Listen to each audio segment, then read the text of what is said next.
write a book and go to the moon and become the president and finally get time to drink my coffee. Which apparently is cold now. And all those other things I want to do with my life.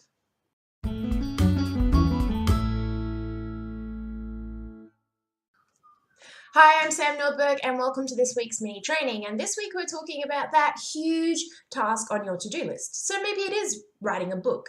It's probably not going to the moon, but it might well be being the president. And if you're like me, drinking your coffee while it's still warm is, kind of useful. This one actually is cold now. But we've all got that huge task, yeah. So maybe that task is writing a book. Maybe it's redesigning your website. Maybe it's launching your first online course. And what we do is we write it onto a little to-do list. My to-do list, I was about to show you, and you can't see it at the moment, is a huge list of all sorts of bits and pieces because I wrote this down last night while I couldn't get sleep because I had a head full of stuff. This is my stuff. And on that list, there are often really big tasks that seem overwhelming. If you write a book on your to-do list, I can guarantee you that that activity is definitely still there tomorrow and next week and probably next month. Because what happens is that task is so huge and so overwhelming, you just don't know where to start, so you don't start.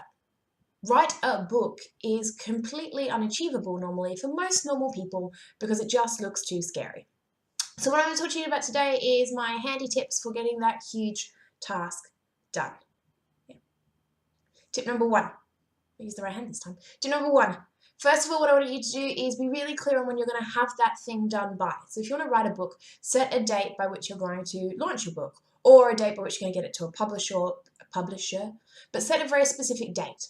For example, if you're going to launch a mini course, then say to yourself, I'm going to have this course launched by the 30th of June 2015 and be very specific. If you'd like more accountability, tell some friends or a business partner or make sure someone knows what you're trying to do. Tip number two.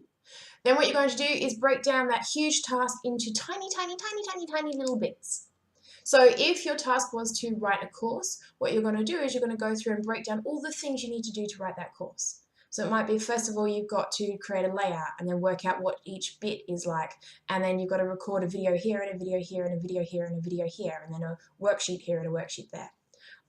When I went through writing my last course, what I did is I created a huge list of everything I needed to do. The list was about 4.5 pages long. It was big. But every little thing on there was easily actionable. So it might be record video for step 4.5, record video for 4.6, record video for 4.7. I had a sore hand by writing it down, but it was worthwhile because what it meant was that anytime I had a little bit of time on my hand, I could go down and just do one of those little things. Record video for 4.5 took about 3 minutes. Record video for 4.6 took about 3 minutes. If my to-do list had said record videos for course, I never would have done them.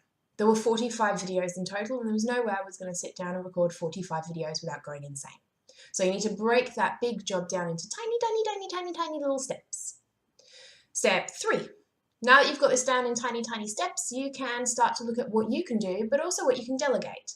There are points here when you're going to be able to give things to other people. Now, maybe it's a business partner, maybe it's a graphic designer, maybe it's your VA, maybe it's just you and you have to do it all. But at least now you can see what can go where and who can do what. Step 4. You actually need to do it. Now's the time, while it's broken down into all those tiny little steps and you've given bits to people and you've worked out what you have to do, I want you to actually just do the first step.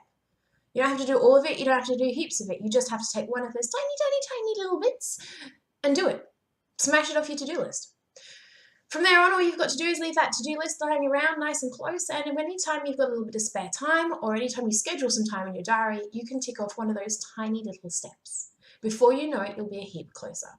If I have lots of writing to do, and I hate writing, this is why I video for you, because I detest writing, then what I do is I make a list of all the things I have to do, and sometimes that list will include things like write title or write first paragraph, because honestly I need the motivation to get started, and telling me to write my first paragraph is often the best thing for me to do. So now it's over to you. What is that huge task that you have been putting off or that has been on your to-do list for the longest? I'd love to hear from you. So tell me in the comments down below, what is that one huge task you've been putting off? If you haven't done so already, head over to YouTube and like this video. And of course, if you'd like to see more of this, then make sure you subscribe. Next week, we've got some stuff coming on videos for you. So I will see you next week.